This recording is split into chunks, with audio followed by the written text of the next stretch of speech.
What's up, everybody? Welcome back to the next episode of Sports Talk with Hawk. Today we look at the Chicago Bears. And I tell you what, there is the hope up in Chicago.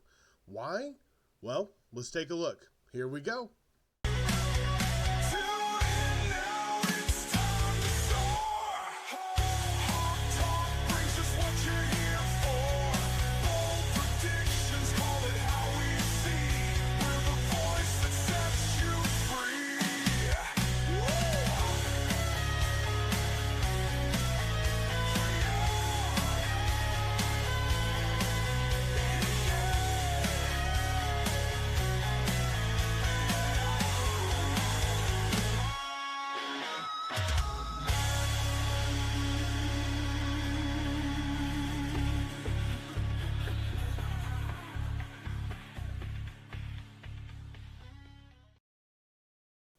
Welcome back in, guys. Today we take a look at the Chicago Bears, a team that I believe has a lot of hope heading into next season. And why is that? Well, number one, I believe they have their best coach since Lovie Smith.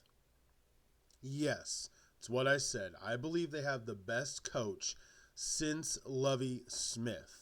The only issue I see in this Chicago franchise right now is currently Kevin Warren. I believe he will be the thing that stops this team from winning a championship. Yes, I said winning a championship. And here is why. You guys remember the Chicago Bulls. Whose fault was it that there wasn't a seventh year?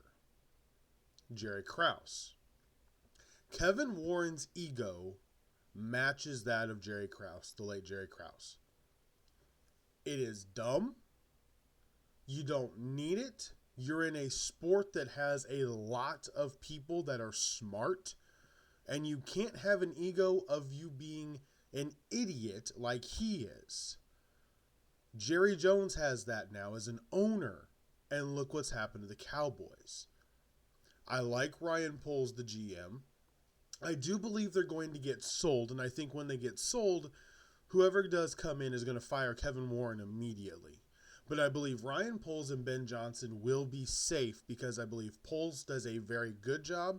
I wouldn't have drafted Adunze when he did, but he got another receiver. He knew Keenan Allen wasn't the long-term answer. So we got Adunze, and now this year we have DJ Moore and Rome Odunze. So he doesn't have to get a receiver in this draft. He can kind of just use free agency to get the slot guy. He's got Cole Kmet. He's brought in DeAndre Swift. The team is built well, but they need an offensive line. And the numbers, bear that out. No pun intended. So, last year, the Bears were 32nd, dead last in total offense. 285 yards a game.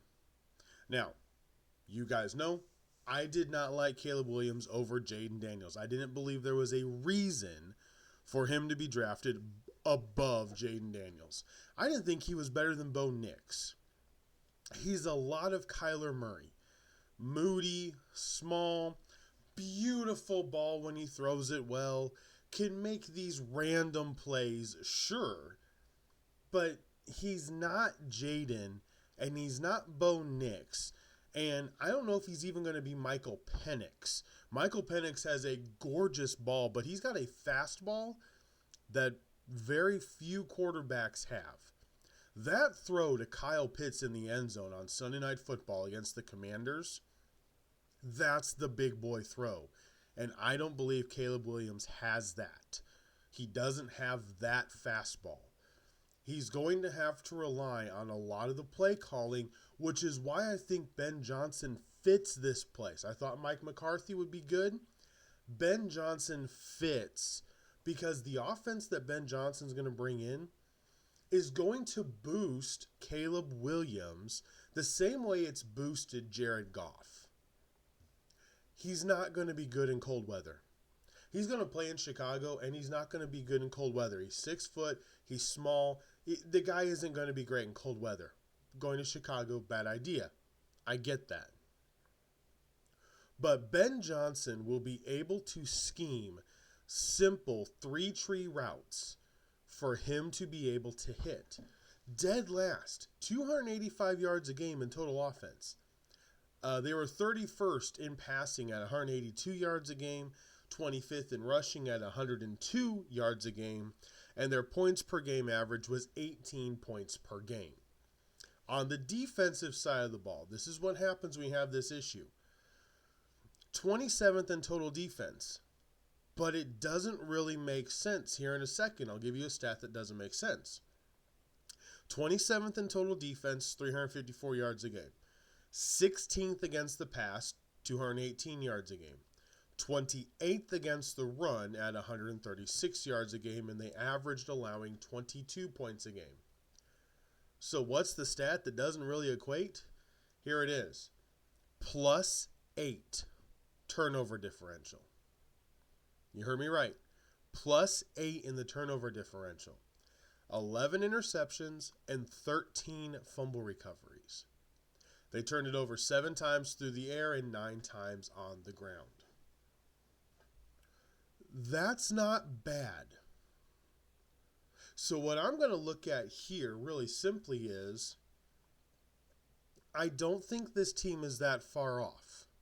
I do believe it was coaching. Matt Eberflus had the defense playing well. He got fired early. The defense really tanked afterwards. Thomas Brown did not know what to do. And I don't blame Thomas Brown for any of it. Want to be very clear. Thomas Brown gets thrown in kind of like Jeff Ulbrich did. Just, if you're going to fire a coach, fire him after Thanksgiving. That's my thought. And here's why. You have to judge until Thanksgiving. Thanksgiving is when the quote-unquote playoff push starts. It is right around Thanksgiving. You get done with the bye weeks, you get done with this, blah, blah, blah. Thanksgiving starts the playoff push. Don't fire a coach until then. That way, the intern coach has 4 or 5 games he's got to coach. But then you're also ahead of the game because you do not have a current head coach. Because interim head coaches, that title means something different when it comes to talking to potential other candidates. Because of how that works, yeah, fire him after the Thanksgiving week. Go ahead.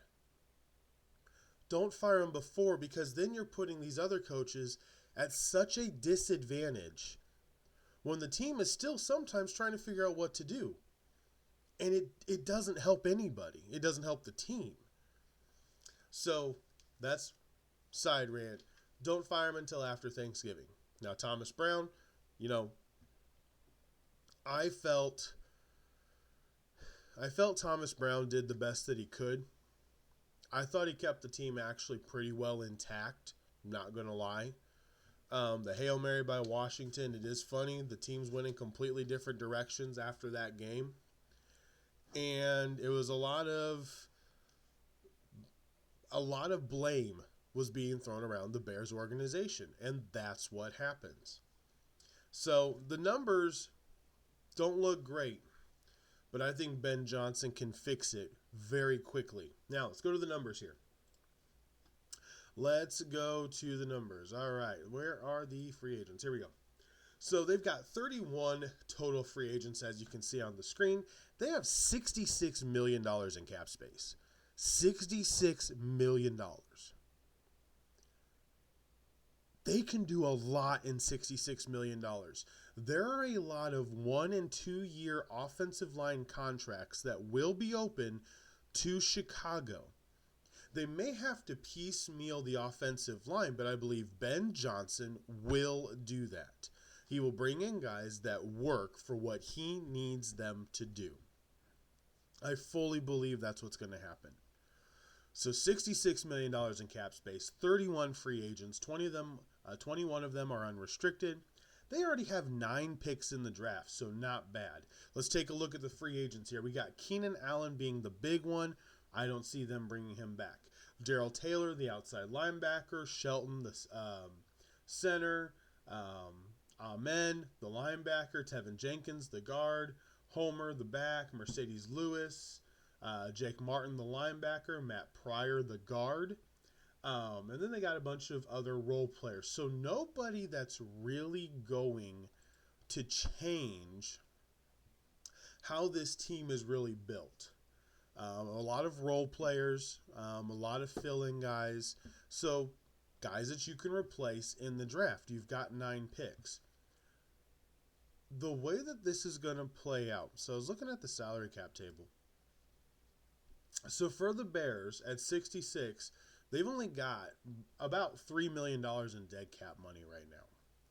So it's not that they're being run financially bad either. Not at all. I believe they have a real solid hope here in getting this team turned around. Fighting for a playoff spot this year. Yes, I believe they can fight for a playoff spot this year. The Vikings will take a step back. The Packers have Brett Favre at quarterback.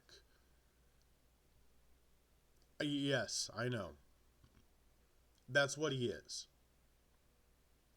He's reckless at times. He's a gunslinger. He makes a lot of bad decisions. I do believe it's good enough if they get enough of a defensive unit to be able to win a Super Bowl the way the Packers did. Dorsey Levens was a really good running back. They've got Josh Jacobs. They had Antonio Freeman, Robert Brooks, Mark Chmura. But they had a Reggie White and Gilbert Brown defensive line that destroyed opposing offenses. You had Leroy Butler in the secondary.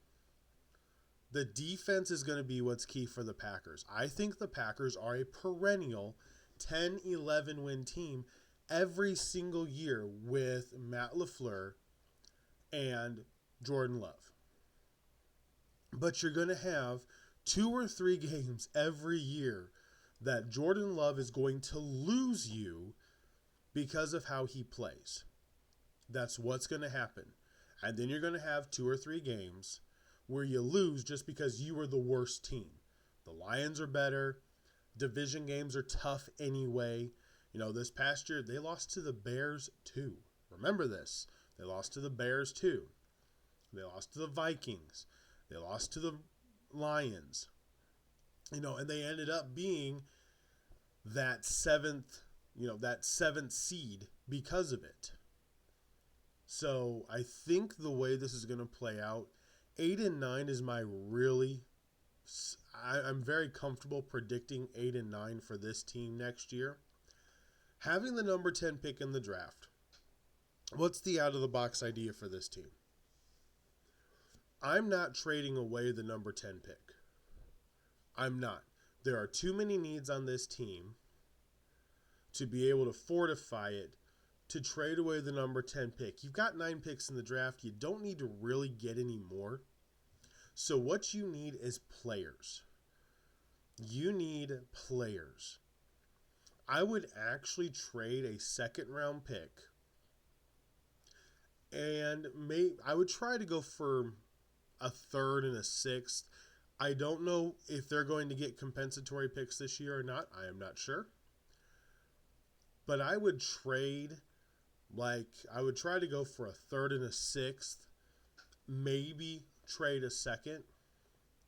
But I would go get one of the Philadelphia Eagle offensive linemen that are heading into their final year. I'd go get one of the young offensive linemen to build my offensive line around. Potentially, I may make a trade with Baltimore, get one of theirs. I'd make a trade to get myself an offensive lineman that I can rely on. Ben Johnson has had now Penei Sewell, but he's got Frank Ragnow, outstanding center. He knows the importance of an offensive line that can take the pressure off of Caleb Williams having to recognize everything pre-snap. If the offensive line recognizes stuff pre-snap, it takes weight off of Caleb's shoulders to have to recognize it, which I believe is key.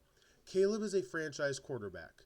He is not a franchise-altering quarterback. He's not Jaden Daniels. He's not Bo Nix. He is a franchise quarterback. He needs help to make this work. This is why I said I believe Ben Johnson is the best coach since Lovie Smith. The difference is, and this is why I really highly respect what Johnson did, he didn't make the jump at the first team that was like, hey, you want to be a head coach? Hey, you want to be a head coach? Hey, you want to come over here? You want to do this? Become the elite? He took his time as a coordinator. He built something that was special, and I still believe that if the defense didn't have 16 people injured, the game looks a lot different, and I still believe the Lions would have been in the Super Bowl. Injuries eventually caught up. His offense did it. What wasn't the reason? The offense was not the reason. And I believe he understands with the team that has already Montez Sweat, Jalen Johnson. You've got Tremaine Edwards sitting at the linebacker. They've got layers in the defense of guys that can play, and it's a solid setup. $66 million in cap space. Caleb Williams is still basically free for the next 4 years before you really have to pay him. You got 3 years for sure. That 5th year obviously is the option with, the rookie option, the 5th year, which they'll pick up, and they'll sign him to a long-year deal more than likely. I hope they do, because I believe Ben Johnson can be in Chicago for 8-10 years and potentially get to a Super Bowl in years 7 through 10. Do I think early on he can? I don't know. There are still too many. You got to wait about 3-4 years before the Lions start losing the ability because of the payments and the salary cap, to where I think they'll take a really big step back for a year or two. Philadelphia, the same thing, although they keep hitting on draft picks. You wait for them. That organization is just so good that they're only ever down for 1 year, and then they're right back up. But Washington is ascending. I think the Rams, depending on how they play everything out with Stafford, there's opportunity here in about 4 or 5 years to really make that jump, to really get into the NFC Championship game, if nothing else. And sometimes, I watched a podcast that was talking about this. You've heard me say this. It's better to be viable and be respected than it is to constantly try to figure out how to win a championship and bounce around from being recognized to being unrecognized, consistently going back and forth. It gets everybody tired. The team that I rooted for was one of the most consistent teams in NFL history through the regular season. Sometimes the playoffs too. But they won 12 games every year. The fan base knew we were going to be in the top 2 or 3 of the AFC every year. The NFL knew we were going to be in the top 2 or 3 of the AFC every year. It's better to be viable and respected than to try to chase something that may not be ready to be chased yet. In Chicago's terms, and I'm going to go back still to when Detroit fired Jim Caldwell after making the playoffs 2 out of 3 years, when you hadn't made the playoffs, and then you fired him and went on another drought. It's better to be viable and respected. The Steelers are not respected. They're not viable. The Steelers aren't really respected. Tomlin keeps making the playoffs. Nobody knows why. They're getting blown out. There's nothing exciting about the Pittsburgh Steelers. A team like the Broncos right now, making the playoffs is big. A team like the Chargers right now, making the playoffs is big. A team like the Texans, now they've won back-to-back division titles. Now you can sometimes get into where, okay, now we need to win that second game next year. Why? Why? You're winning the division. You're winning the home playoff game. Okay, so you lose in the divisional round. So what? You lost to the Super Bowl champions. So what? Viability matters. And sometimes it's better to just be viable. If you're the Chicago Bears, you have to be happy if you can just get back to the playoffs and be a consistent playoff team sometime in the next 5 years. Between 3 and 5 years. If you make them next year, not this coming year, but if you make them in 2026, great. If you're sniffing them at 8 and 9, you coming down the stretch and you're 7 and 7, and you go 8 and 9, you go 1 and 2 your last 2 games and miss out on the playoffs. So what? You were there. With 3 weeks left, you were in the playoff hunt. This is where NFL teams, certain owners have to understand their team. Where have you come from? Where are you trying to get to? Both of those things have to have a line that connects them. And for the Texans, it was simple. They knew we aren't good enough. And what did they do? They drafted C.J. Stroud. And then, they drafted Will Anderson, making a trade of next year's pick, expecting that those 2 players were going to help turn them around. Then what do? They bring in more draft picks. They sign Dalton Schultz to a long deal. They bring in Stephon Diggs to try to help. They bring in Danielle Hunter. Oh my gosh. They've got Derek Stingley Jr. Be happy. You're winning your division. This is why I love the fact that for years, even with Tampa Bay, Jason Light, let things play out. Just let things play out. You're not in a panic if you're going 9 and 7, 9 and 8. You're not in a panic if you're going 10 and 7 or 9 and 8 every year. And you're not a brand team. I mean, if you're the Steelers, you kind of have a tradition of excellence. So did the Cowboys, and they absolutely suck. Sometimes you got to just understand where you're at right now. And right now for the Bears, making the playoffs matters. Making the playoffs matters. I think Ben Johnson can get him back there. I like the staff that he's built. I like how that team looks right now. I like what they have to be able to turn this around really quickly. I predict top 20 total offense easily. I think rushing-wise, they'll be top 10. Passing-wise, Caleb will probably be, if you can get him into the late teens, I think you'll call it a success. And defensively, I think they can be top 15. They've got the players to be able to do this. I'm excited. I like it when the Bears are good. Rest in peace, Virginia McCaskey, long time Bears owner. The Bears are going to get sold sometime in the next year or 2. So this team will have a new ownership group. This team will have a new stadium. Ben Johnson is going to be able to usher in the next era of Chicago Bears football. And let's be honest, his style of football fits Chicago. All right, guys, that is it for today. Thank you so much for hanging out. Love what we're doing here.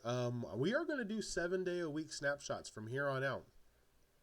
I was looking at everything else as far as the timing of what we've got, and we're going to run all the way through. So tomorrow is going to be the Carolina Panthers, and then we will keep on rolling along.